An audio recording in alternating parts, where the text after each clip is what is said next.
ሪያል ማድሪድ ውስጥ ኤል ክላሲኮን ቢያሸንፍም ሪያል ማድሪድ ነገር ግን ቤት ውስጥ መታመሶች አሉ። ብዙ አለመስማማቶች እየተመለከትን ያለ ነው። በቪኒሺየስ ጁኒየር የተመራው የአማጺ ቡድን ማድሪድን እየበጠበጠ እንደሚገኝ መረጃ ምንጮች እየገለጹ ነው የሚገኙትና እሱ እናነሳለን። አሁን ደግሞ ከጥቂት ደቂቃዎችና ስናገላብጥ መረጃዎች እንዳገኘው ዣቪ አሎንሶ ከማድሪድ ካሉ ሲኒየር ልምድ ካላቸው ተጫዋቾች ጋር ግጭት ውስጥ ገብተዋል። ከጨዋታ ከሲስተም ጋር በተያያዘ ጥያቄ የተነሳባቸው ነው የሚገኘው እና ሲኒየር ተጫዋች ሲለግምብህ ደግሞ ከባድ ነው፣ ሌሎችንም ይዞብህ ይሞታል እና በጣም አስቸጋሪ ነው ተብሎ ይታመራል። ቪኒሺየስ ጁኒየር እንግዲህ በሪያል ማድሪዶች አሉኝ ከሚሏቸው ቁልፍ ተጫዋቾቻቸው መካከል በትልቁ የሚጠቀስና ምርጥ ተጫዋቻቸው ነው። ዘንድሮም ባደረጋቸው 13 ጨዋታዎች 5 ጎሎች አስቆጥሯል፣ 4 አሲስቶችን አድርጓል። ይሄ ተጫዋች 90 ደቂቃ በዘንድሮ ዓመት መጨረስ የቻለው 3 ጊዜ ብቻ ነው። ለአምስተኛ ጊዜ በኤል ክላሲኮ ጨዋታ ቀይሮ አስወጥቶታል ጃቪ አሎንሶ እና የጸባቸው መነሻ ይሄ ነው። ግን ቪኒሺየስ ጁኒየር ከሪያል ማድሪድ ጋር በዚህ ብቻ አይደለም የተጣለው። የመጀመሪያቸው የሪያል ማድሪድና የቪኒሺየስ ጁኒየር የጸብ መነሻ ከውሉ ኮንትራቱ ጋር በተያያዘ የነበረው ነው። ተጫዋቹ ኮንትራቱ ከ2 ዓመታት በኋላ 2027 ላይ ይጠናቀቃል። 2027 ላይ ኮንትራቱ የሚጠናቀቅን ተጫዋች 2026 ላይ ካጫወትከው ምባፔን ፓሪስ ሰን ጀርመን በነጠቅበት መንገድ አንተም ትነጠቃለህ ማለት ነው። ወይ በነፃ ኮንትራት ወይ በጣም በትንሹ ገንዘብ ይወስዱብሃል እሱ የሚፈልጋቸው ክለቦች እና የዚህ ተጫዋች ኮንትራትን እናራዝምልህ ጥያቄ ሲጠየቅ ትልቁ ጥያቄ የነበረው ሁሌ ማሉት ይታነሳዋል። ሪያል ማድሪድን የሚበጠብጠው ኢጎ ነው ትላለህ። ምባፔ፣ ቪኒሺየስ ጁኒየር የሚባሉ ተጫዋቾች እርስ በርሳቸው የሚያደርጉት ፉክክር ጤናማ አይደለም ብለህ ታነሳለህ። አምናም በደንብ ስታነሳው ነበር። ስለዚህ በአርሰናል ተሸንፈው ከውድድሩ ሲወጡ በደንብ አንስተዋል እና ያልከው ነገር ነው። ኢጎ ነው የሚመስለው። እኔ ከምባፔ በምን አንሳለሁ? የምባፔ ያህል ደሞዝ ይሁንልኝ ያለው እሱ ቢያንስ የምባፔን ያህል ደሞዝ እፈልጋለሁ ብሎ ምባፔ የሚከፍለውን 22 እና 23 ሚሊዮን ፓውንድ ነው የጠየቀው ከቦነሶቹ ውጭ ማለት ነው። ቦነስም በተመሳሳይ መንገድ ምባፔን ከፔጅ ስታመጡ በወሰዳችሁበት መንገድ እኔም ያንን ጥቅም ላገኝ ይገባል። ለዛ ነው ስታክ ያደረገው። የኮንትራት ወሬያቸው ጉዳይ ቁሟል። እንግዲህ የግጭቱ መንስኤ ነው። በቃ መጀመሪያ ግጭቱ መፈጠር የጀመረው በዚህ ነው፣ ግን ሆልድ እንደሆነ ነው። ሪያል ማድሪድም ወስኖ አይ የምባፔን ያልከፍላለሁ አላለም። ቪኒሺየስ ጁኒየርም ደግሞ በቃ ኮንትራቱ ተቋርጧል ብሎ ሌላ አማራጮችን እየፈለገ አይደለም፣ ይቀጥላል ብሎ ተስፋ አላቸው ሁለቱም አካላቶች። በዛ ስሜት ውስጥ እያሉ ግን ያንን ሁኔታ ላይ እሳቱ ላይ ቤንዚን የሚጨምር ችግር ነው የተፈጠረው በቀደም በኤል ክላሲኮ ጨዋታ ላይ ቅያሪው ነው። 18 ደቂቃ ሲቀር አካባቢ መሰለኝ የቀየሩት 18 ደቂቃ ሲቀር ነው ለጨዋታው የቀየሩት እና ይሄ ተጫዋች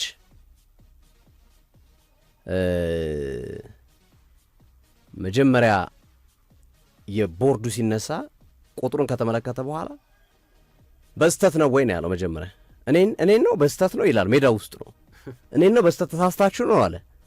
በቃ እንትኑ ረዳዳኛ አሁንም ወደ ላይ እንዳረጉት ነው። ቶ የሚል የለም። የምክትል አሰልጣኝ መጥቶ አይተው ተሳስተን ነው ያለም የለም። ስለዚህ እንዳስቀመጡት ነው። መውጣት ግዴታው ነበረ። መጣ። ከዛ ኮች እያለ ነው ሲወጣ የነበረው። ይሄ እንግዲህ ዳዝን የሚባለው የቴሌቪዥን ውድድሮችን የሚያስተላልፍ ዳዝን የሚባል በተለይ የፊፋ የብሔራዊ ቡድን ጨዋታዎችን ብዙ ጊዜ ሲያስተላልፍ አይተነዋል። እና ይሄ ተቋም ቪዲዮውን በሊፕሲንግ ይሄ የአፍን እንቅስቃሴ አይተው በተረጎሙ መሰረት ነው። ለምን እኔን ብቻ ይላል ኮች ለምን እኔን ብቻ ለምን እኔ ብቻ እወጣለሁ ይልና አሰልጣኝ ዣቪ አሎንሶ ስሜቱ ጥሩ እንዳልሆነ ስላወቁ እሱም መመልከት ትተው ወደ ሌሎች ተጫዋቾች ነበር ወይም ሜዳ ውስጥ ነበር እሱ እየተቀየረው እየወጣ ነው። አይናቸውን ያናቸውን አቅጣጫ ዳይቨርት አደረጉት። ባላየው ነው ባላየ ቆንጆ አገላለጽ ነው። ባላየ ሆኑ። ሂዶ መጮህ የጀመረው ምክትል አሰልጣኙ ሴባስ ፓሬላ ላይ ነው ሲጮህባቸው የነበረው። ሂዶ ምንድነው የሚላችሁ? ዣቢዬን ሰማ ነው፣ አጠገብ ናቸው። ምናልባት የ2 ሜትር ልዩነት ነው ያለው። እለቃለሁ እንድለቅላችሁ አይደል የምትፈልጉት? እለቅላችኋለሁ እያለ እየጮኸ ተቀያሪ ወንበር ላይ መቀመጡን ትቶ ወደ መልበሻ ክፍል ነው ቪኒሺየስ ጁኒየር ያመራው እና ይሄ ነው በቃ ትልቁ አሁን በሁለቱ መካከል ያለውን ግጭት የፈጠረው ይሄ ነው። ቶኒ ክሩስ ይህንን ጉዳይ ከተመለከተ በኋላ ምን ይላል? እኔም ብሆን አለ መቀየር ደስ አይለኝም፣ ለዛውም መቀየር አልፈልግም እያልኩ ጥሩ ነኝ እያልኩ ባሰብኩበት ሰዓት ላይ መቀየር ደስ አይለኝም። ግን ደግሞ የቪኒሺየስ ጁኒየር ደግሞ በዛ ሪያክት ያደረገበት መንገድ ልክ አይደለም። ግን ደገፈው ፋይናሊ ቶኒ ክሩስ ደግፎታል እኮ አለመቀየር መፈለግ እንደ መልካም ነገር ነው ማየው። ግን በዛ አብስቶታል። በዛ ልክ ሪያክት ማድረግ የለበትም ግን የሚል አስተያየቱን ያስቀመጠው ግን እንደ ምን ይላል መጨረሻ ላይ እንደ ቁም ነገር ማየት የለባቸውም አሎንሶ አለ። ይህን ነገር አግዝፎ መመልከት የለባቸውም። አዩት፣ እርሳቸው በሲሪየስ ነው ያዩት። አይተውታል፣ እሱም አይተውታል፣ በሲሪየስ ነው ያዩት። በነገራችን ላይ ጃቢ አሎንሶ ወይኔን ወይስ ምረጡ ብሎ ለሪያል ማድሪድ አመራሮች በቃላት ደረጃ ጠይቀዋል የሚሉ መረጃዎች እየወጡ እና ፍሎሬንቲኖ ፔሬዝን ጨምሮ የሪያል ማድሪድ አመራሮች ደግሞ ቃል የገቡላቸው ከፈለጉ ያስቀጥሉት፣ ካልፈለጉ ያስቀጥሉ፣ ይሄ ስልጣን የእርስዎ ነው፣ እኛ የምንፈልገው ከእርስዎ ውጤት ነው። ውጤት ሲጠፋ ብቻ ነው እኛና እርስዎን የምንጋጨው። ተጫዋችን መፈለግም ማስቀመጥም መሸጥም ይሸጥም አልፈልገውም ማለት መብቶት ነው። ይሄ ሙሉ መብት ሰጥተናል። ዋንጫ ካላመጡ ግን ልንጋጭ ነው። ስለዚህ ዋንጫ በማምጣት ሂደት ውስጥ የሚረብሽ ነገር ካለ እሱን ራስዎ ማረም ይችላሉ የሚል ሙሉ ስልጣን ሰጥቷቸዋል። አሁን ተመልከተው፣ የኮንትራቱ ጉዳይ አለ ያልተፈታ ቅኔ። እንደገና አሁን ይሄ ጃቢ አሎንሶ ጋር የፈጠረው ግጭት አለ። ቪኒሺየስ ጁኒየር ከጥር የዝውውር መስኮት አያልፍም ከሪያል ማድሪድ ጋር ቆይተው የሚሉ መረጃዎች በብዛት እየወጡ ነው ያሉት። አንደኛ ካለው ኮንትራት አንጻር ጥቂት ከጠበቁ በነጻ ያጡታል። እሱም ለማናደድ ብሎ እንደ ሮድሪጎ ዘንድሮ አለቀም ብሎ አይደል የቆየው በሪያል ማድሪድ። ተቀያሪ ወንበር ላይም እየተቀመጥኩኝ በቃ ምንም እየሆንኩኝ ይቀጥላለሁ ነው ያለው። ቪኒሺየስም 1 ዓመት ጠብቆ በነጻ መልቀቅ ይችላል፣ ማንም ይከለክለው የለም። እንደሱ እንዳያደርግባቸው ግን አሁን ቀድመው መደላድሎችን ሰርቶ ሊያሰናብቱ ይችላሉ የሚሉ መረጃዎች እየወጡ ነው። ሌላው ሶስተኛው ፋክተር በስፔን እግር ኳስ ውስጥ በጣም ከተዘለፉ ከተሰደቡ በተለይ ከዘረኝነት ጋር በተያያዘ ቁጥር 1 ቪኒሺየስ ጁኒየርን የሚያክል የለም እና ሊጉ አልተመቸው። ሊጉ በአጠቃላይ ጥሩ ስሜት አይሰጠውም። ሪያል ማድሪድን ስለሚወድ ነው እንጂ የቆየው በሊጉም በሌላ ክለብ ቢሆን አልቆይም ይላል ቪኒሺየስ ጁኒየር። ስለዚህ ተጫዋቹ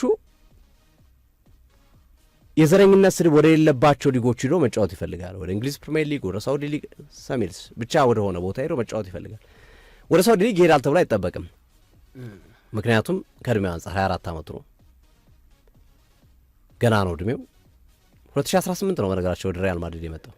2018 ጀምሮ ነው በሪያል ማድሪድ እየተጫወተ ያለው ቪኒሺየስ ጁኒየር። ግን በጣም ጠቅሟቸዋል እኮ ባለውለታቸው ነው። በተለይ ታች አምና ቻምፒየንስ ሊጉን ሲያነሱ እንዴ በደንብ እሱ በጣም አነጋጋሪ አልነበር? እንዴት እነሱም እኮ ፕሮቴክት አድርገውታል በባላንዶር ሙሉ ቡድኑን እስከ አለመላክ ድረስ ለአንድ ተጫዋች ብለው ከባላንዶር አወዳዳሪዎች ጋር ግጭት እስከ መፍጠር ድረስ የደረሱት በዚህ ተጫዋች ምክንያት ነው። እነ ፍሎሬንቲኖ ፔሬዝ ደግፈውታል። በዘረኝነትም ሲሰደብ ሁሌም አጠገቡ አሉ። አሁን ግን እህል ውሃው ላይ አልቅ የተቃረበ ይመስላል። እህል ውሃ ሲያልቅ ይታወቃል አይደል? የሆነ ምልክት አሉት።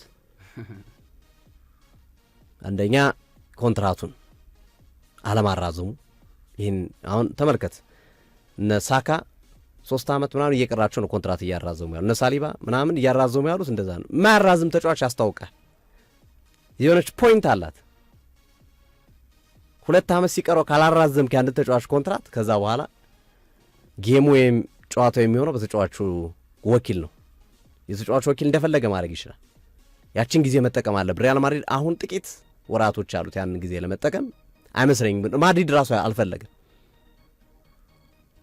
ግጭቱ የገንዘብ ብቻ አይመስለኝም። አሉላ የምታነሳው ጉዳይ ይመስለኛል የኢጎ ጉዳይ ነው።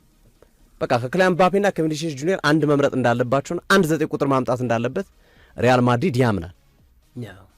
እንደ ሃላንድ አይነት አጥቂ 9 ቁጥር ላይ ማጫወት ይፈልጋሉ አመጣው። ከዛ ምባፔ በግራው ሁሌም በሚጫወቱበት የመስመር አጥቂነት ይቀጥላል። ሮድሪጎ ካለ ይኖራል፣ ከሌላ ተጫዋች ያመጣሉ፣ ኢጎ የሌላቸው ተጫዋቾች እና ምባፔን ሊደር ማድረግ ይፈልጋሉ። አሁን 2 አንበሳ አንድ ቤት ነው ያሉት። ደግሞ አንበሶቹ ደግሞ አልተከባበሩም።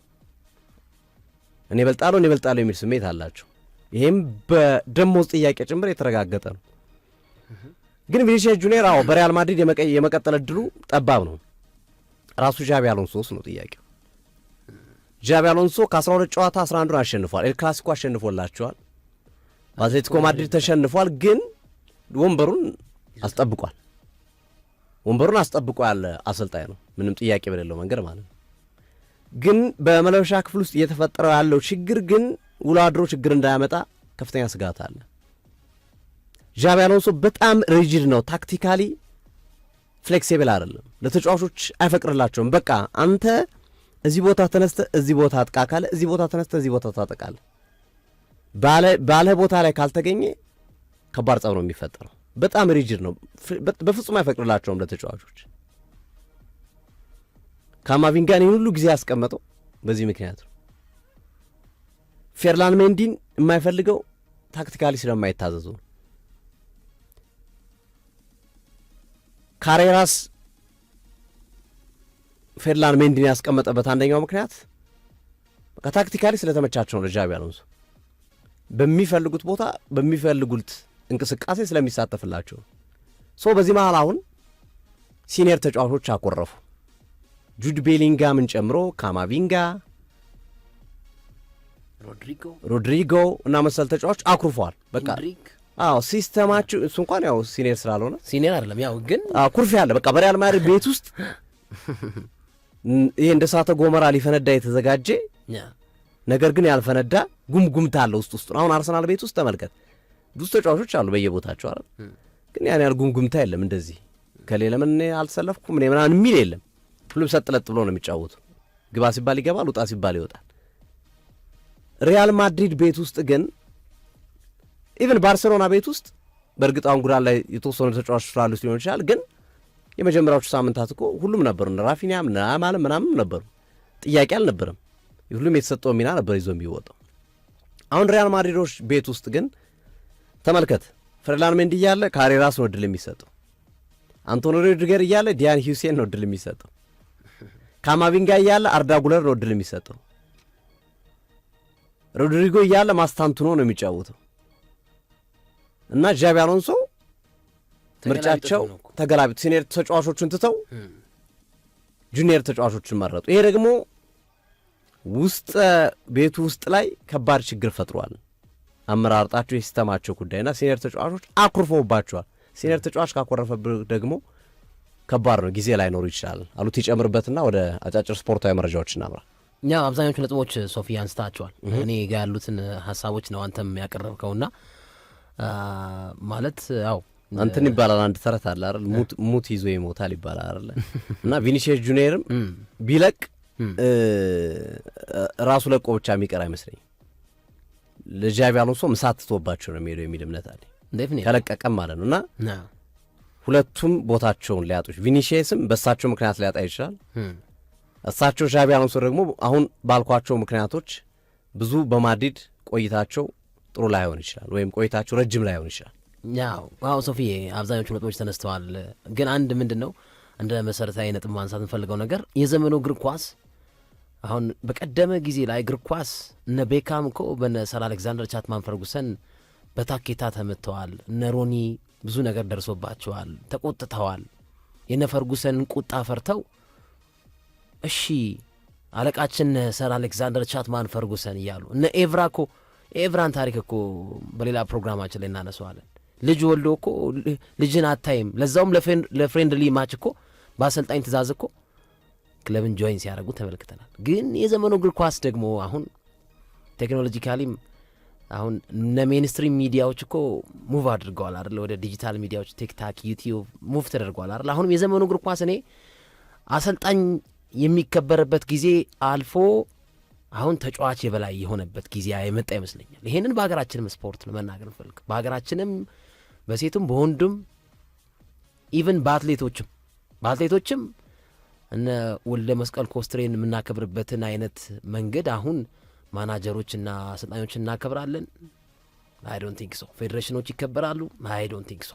እና ምንድን ነው በቃ ይሄ የዘመኑ አስተሳሰብ በጣም ሙቭ ያደረገባቸው ብዙ ነገሮች አሉ በእያንዳንዱ ሴክተር ማለት ነው። እና ይህንን የምገልጸው ይህንን ማለት የምፈልገውና በቃ አሰልጣኝ የሚከበርበት ጊዜ አሁን በቃ አልፏል። አንድ ተጫዋች በክለቡ አውትሻይን የሚያደርግ ከሆነ ብዙ ገንዘብ ክፍያ የሚከፈለው ከሆነ ማነህ አንተ ይላል አሰልጣኙ። ታክቲካሊ እኮ የታክቲካል ዲሲፕሊኖችን፣ ሩሎችን፣ ኢንስትራክሽኖችን የሚሰጠው እኮ አሰልጣኝ ነው። ግን አሁን እኮ እነ ፔፕ ላይም ጭምር ነው እነ ፔፕ ላይም ጭምር ከነ ዴብሮይን ጋር ከነ ሰርጂዮ ኩን አጉዌሮ ጋር የነበራቸው ሰጣ ገባ እና በየክለቡ አለ እንደዚህ አይነት ትኩሳት እና ያ ይመስለኛል ቪኒ ጥሩ ተጫዋች ነው እና ኤጎ ነው ገልጨዋለሁ። ባለፈው ዓመትም አንስተነዋል የሪያል ማድሪድን ጉዳይ ስናወራ እና